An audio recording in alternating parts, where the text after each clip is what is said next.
For over 1,000 years, the land we now call Russia has witnessed empires rise, rulers fall, and revolutions burn through stone and soul, from Viking chieftains on the icy rivers, to Tsars crowned as living gods, to the red tide that swept across a fallen throne. This is not just the story of a nation. It is the saga of survival etched in frost, forged in fire. Long before Russia was Russia, before kings and cathedrals, before the might of empires, there were only the winds of the steppe and the silence of the earth.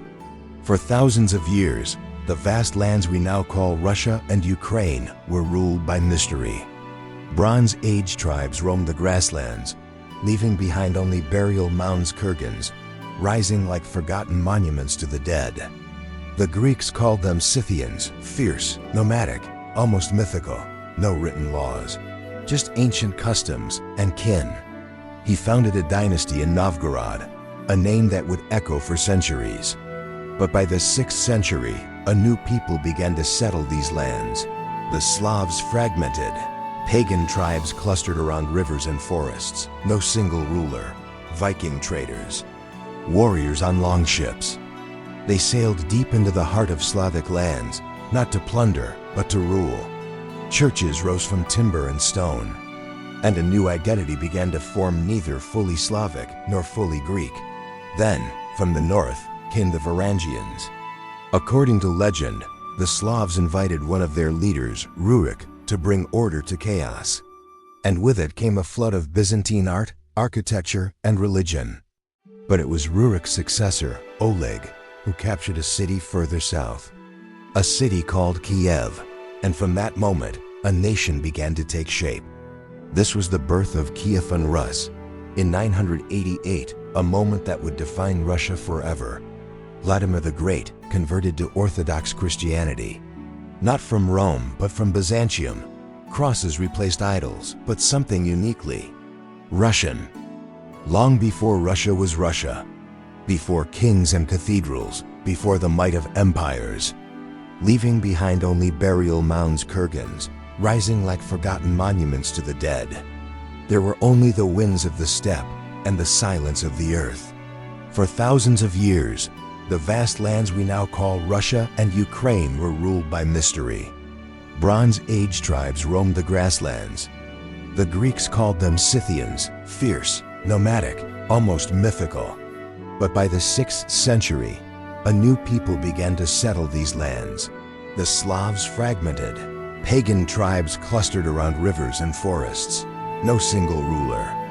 He founded a dynasty in Novgorod, a name that would echo for centuries, no written laws, just ancient customs and kin. Then from the north came the Varangians, and with it came a flood of Byzantine art, architecture, and religion. Viking traders, warriors on longships. They sailed deep into the heart of Slavic lands, not to plunder, but to rule. According to legend, the Slavs invited one of their leaders, Rurik, to bring order to chaos. But it was Rurik's successor, Oleg, who captured a city further south, a city called Kiev. And from that moment, a nation began to take shape. Churches rose from timber and stone, and a new identity began to form, neither fully Slavic nor fully Greek. This was the birth of Kievan Rus. In 988, a moment that would define Russia forever, Vladimir the Great converted to Orthodox Christianity. Not from Rome, but from Byzantium. Crosses replaced idols, but something uniquely Russian. Out of the ashes of invasion rose a new flame. While old cities lay in ruin, a small northern outpost began to grow quietly, patiently. Moscow. Founded in the forests, protected by rivers, it was once just a dot on the map. But its princes were clever and loyal. They paid tribute to the Mongol Khans. They outmaneuvered rivals. And with each generation, they gathered more land, more power, more people. In 1380, a turning point. There, on the open steppe, they faced the Mongols, not in submission, but in defiance. Dmitry Donskoy, Prince of Moscow, marched his forces to the Battle of Kulikovo, and they won. a spark that lit a fire across the Russian lands. It wasn't the end of Mongol rule, but it was the beginning of resistance. By the late 1400s, a new prince took the stage. Ivan III, known as Ivan the Great, declared Moscow the Third Rome, the last defender of Orthodox Christianity. He married a Byzantine princess, adopted the double-headed eagle, and then, in 1480, at the Ugra River, he made his stand. No battle was fought. No swords were drawn. The Mongols turned back. It was over. 2 centuries of domination ended not with blood, but with silence. And Moscow was now the heart of a new Russian state. Stone by stone, it built its walls. Brick by brick, it rose above the land. A capital in the making. In 1547, a boy crowned himself with a new title Tsar of all Russia. His name was Ivan IV, but history would remember him as Ivan the Terrible. At first, he brought order, reformed laws, built cathedrals, crushed corruption. Russia expanded eastward, swallowing the Khanates of Kazan and Astrakhan. The Volga River flowed red, then quiet. But darkness grew within him. Paranoia, rage, a need to control not just armies but souls. He created the Oprykhnina, a secret police dressed in black. Nobles were slaughtered. Even his own son died by his hand in a fit of fury. Riding with dog heads and brooms, symbols of sniffing out enemies and sweeping them away. Rebellion, foreign invasions. Pretenders claimed the throne, each more desperate than the last. Cities were terrorized. When Ivan died in 1584, he left behind a fragile heir and a poisoned court. Russia teetered. Then came famine. This was the time of troubles, a decade of chaos where Tsars rose and fell like leaves in a storm. In 1610, Polish forces even captured Moscow. A foreign prince was placed on the Russian throne. But the people had not forgotten who they were. In 1612, led by a butcher named Menin and a prince named Pozarsky, the people rose. Moscow was reclaimed. And from the ashes, a new dynasty was born, the Romanovs, a single family. That would rule Russia for the next 300 years. Peter Romanov, just 6 feet 8 inches tall, with a towering ambition to match. Peter the Great. He traveled Europe in disguise, learning shipbuilding in Dutch shipyards, studying science, art, and warfare. And when he returned to Russia, he brought a storm. He shaved the beards of noblemen, forced Western dress, built a navy from scratch, changed the calendar, modernized the army, crushed rebellions with cannon and sword. He even dared to move the capital far from ancient Moscow, to a swampy edge of the Baltic Sea. There, brick by brick, he built his dream, St. Petersburg, a window to the West. It cost tens of thousands of lives, but to Peter, progress had no price. Russia now looked westward and redefined what it meant to be Russian. Diplomats came. Philosophers took notice. The empire expanded deeper into Siberia and toward the Pacific. Yet Peter ruled with iron. He crushed his own son under suspicion of treason. He centralized the state, reshaped the church, not just Orthodox, not just Slavic, but European, imperial, and powerful. When Peter died in 1725, he left behind a new kind of Russia, not fully Western, not fully Eastern, but something entirely its own. In 1762, a young German princess seized the Russian throne in a quiet coup. Her name, Catherine. The world would call her Catherine the Great. She had charm, vision, and ruthless determination. Catherine embraced the ideas of the Enlightenment. She read Voltaire, corresponded with Diderot, spoke of liberty and reason, even as she ruled with absolute power. She reformed laws, modernized education, built schools, theaters, and museums.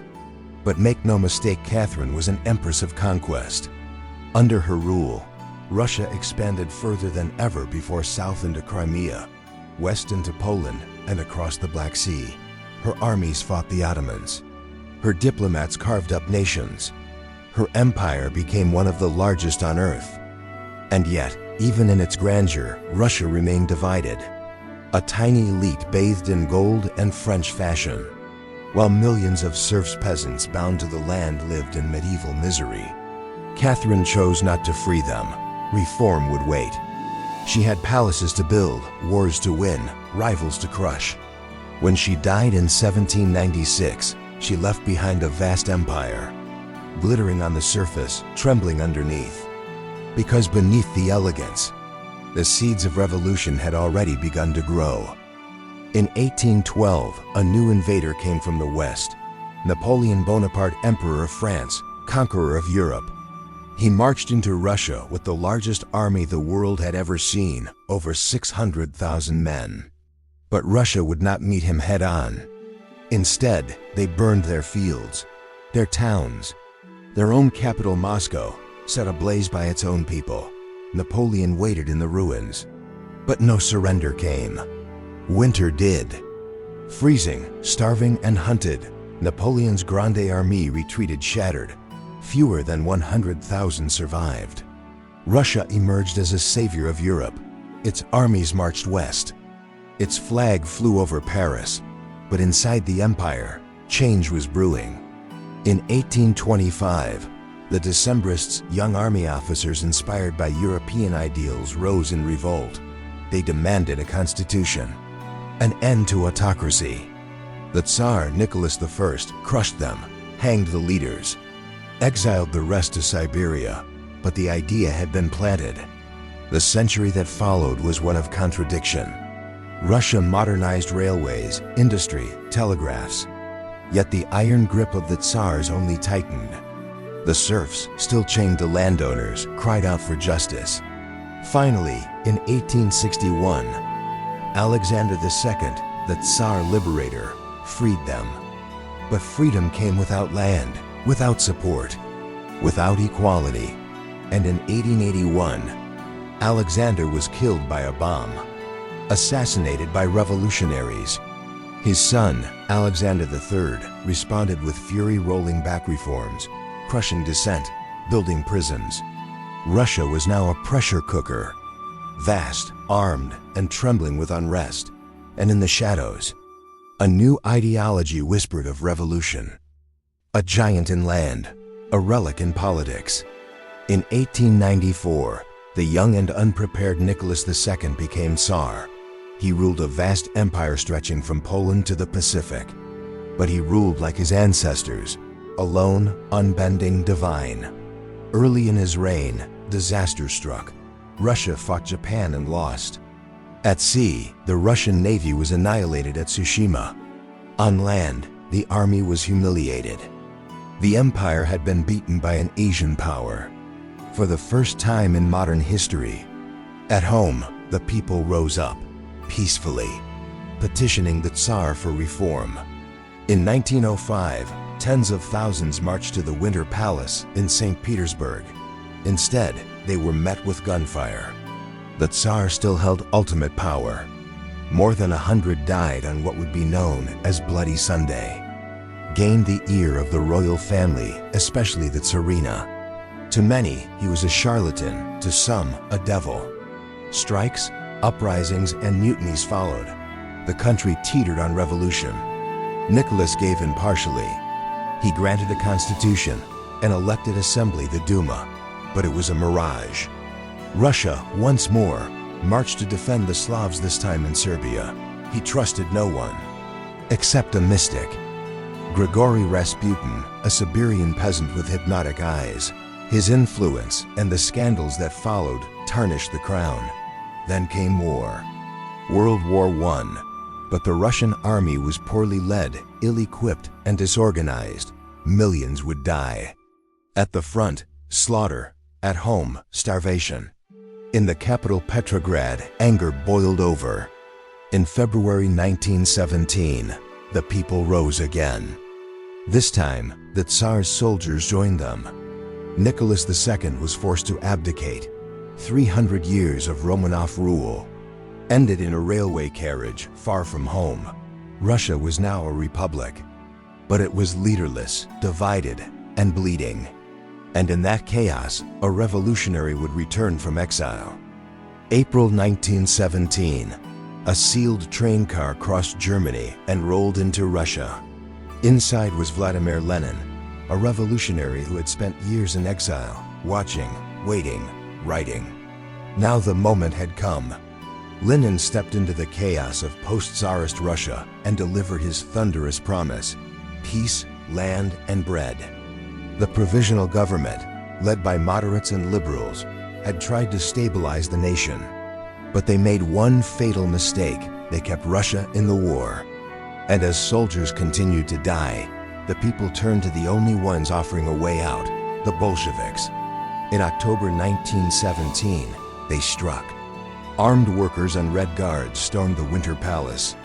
The government collapsed with barely a shot fired. Russia was now in the hands of Lenin and the Soviets' workers, councils ruled by the Communist Party. But not everyone accepted this revolution. From across the fractured empire rose the Whites, a loose coalition of monarchists, liberals, foreign powers, and anti-Bolsheviks. The result was civil war. The Red Army, forged by Leon Trotsky, fought with discipline, ideology, and brutality.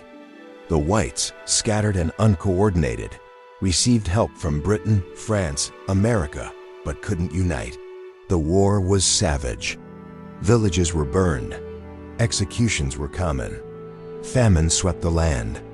And then, in 1918, the ultimate break from the past. Nicholas II, his wife, and their children executed in a basement in Ekaterinburg. The Romanovs were gone, forever. By 1921, the Reds had won. The Tsarist Empire was no more.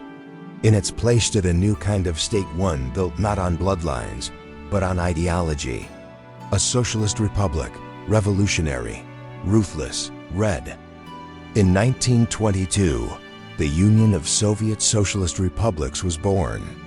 A new flag, a new anthem, a new promise to the world: the workers shall rule. At its head was Vladimir Lenin, the architect of revolution. But even as he worked to rebuild the shattered nation, his health failed. A stroke silenced him. In his final writings, he warned of one man, a man too ambitious, too cruel. He wrote, "Comrade Stalin has concentrated enormous power in his hands. I am not sure that he always knows how to use that power wisely, but the warning came too late." In 1924, Lenin died. And Joseph Stalin, the quiet, calculating party secretary from Georgia, moved quickly. He outmaneuvered rivals, exiled Trotsky, silenced dissent. He made himself the center of the party, the state, and the future. Under Stalin, the revolution turned hard and cold. He launched a brutal campaign of industrialization: factories, steel, railroads. The USSR modernized overnight, but at a terrible cost. Millions of peasants were forced into collective farms. When they resisted, Stalin responded with violence and famine. In Ukraine, millions starved in what would become known as the Holodomor. Dissent was crushed in the Great Purge. Teachers, generals, artists, party members, shot, tortured, disappeared. By the late 1930s, Stalin ruled by fear. The dream of equality had become a nightmare of control. But even as terror reigned at home, a greater storm loomed abroad. Nazi Germany was rising. And soon, the Soviet Union would face its greatest test yet. On June 22nd, without warning, Hitler's armies invaded the Soviet Union. Operation Barbarossa, the largest land invasion in human history. 3 million German soldiers, thousands of tanks. A blitzkrieg across the steppe. Stalin was caught off guard. The Red Army crumbled. Cities fell: Kiev, Minsk, Smolensk. By winter, the Nazis reached the gates of Moscow. But the Russians did not break. In the snows of that first winter, they fought back. Then came Stalingrad, a city on the Volga bearing the dictator's name. Hitler vowed to take it. Stalin vowed to hold it. For 6 months, the two sides clashed in rubble and blood. House by house, room by room, the battle claimed over 2 million lives. In the end, the German army surrendered broken. It was the turning point of the war. From that moment, the Red Army pushed west, through Ukraine, Poland, into Berlin. In 1945, Soviet troops raised the red flag over Hitler's shattered capital. The Great Patriotic War, as Russians still call it, had been won. But at a staggering cost: 27 million Soviet dead, cities in ruins, a generation scarred. Yet from the ashes, the USSR emerged a superpower, armed, industrialized, victorious. But peace would not last. The world was split in two.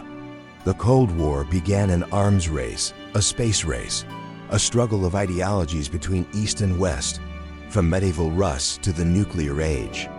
Russia had transformed, a land of mystery, of resilience, of empire, its history written in revolution, blood, and survival.